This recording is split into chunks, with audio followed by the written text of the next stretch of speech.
incentives and some of the favoritism that Canada has given to their agricultural industry, their dairy industry, will go away. And they've really had some tough measures that have made it hard for U.S. agriculture, dairy, poultry and eggs to get into Canada. So a lot of those barriers are being removed. Before we go to calls, a couple points about automobiles here as part of the proposed deal. Members must produce 75% of an automobile to be tariff-free, and at least 40% of a car must be made by workers earning at least $16 an hour. So some big provisions there regarding autos, right? Yes. At least 75% of an automobile must be made within North America in order to not be subject to duties, which simply increases the cost of that automobile.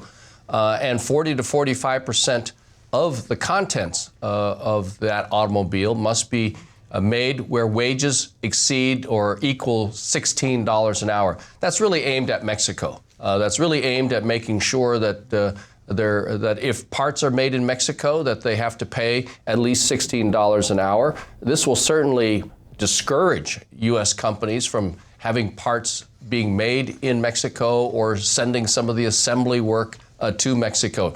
It really makes sure that there's more of a level playing field in terms of wages, so that there's less incentive. Oh, yeah, I just need shoes I can play in like yours.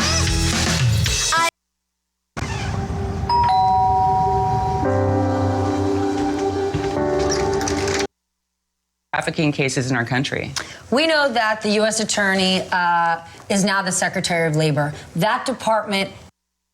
Sorry for any of the pain or misconception they may have caused anybody.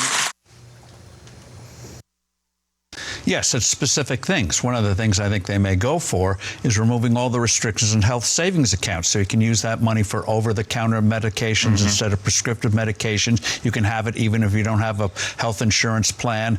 Remove those restrictions, make that an issue as well, and price transparency, not just with drugs, but with hospitals and clinics. Hard to do. They're starting to push on it.